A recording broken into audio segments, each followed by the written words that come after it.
Rýchly chálek, lebo nestíham do roboty.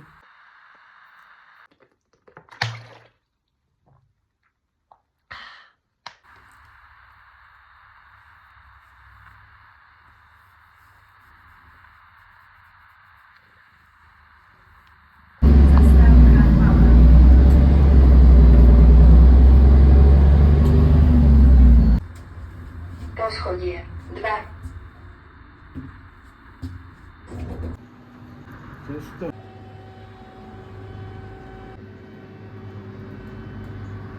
Konečne idem domov po 11 hodinách v robote a idem do ďalšej roboty, lebo idem šiť mikinu, ktorú chcem mať hotovú, lebo vám ju chcem ukázať.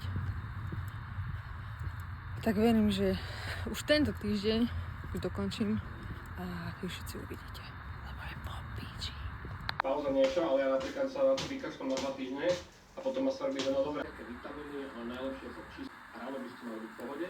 Tak som to nejako bojovali, následne právne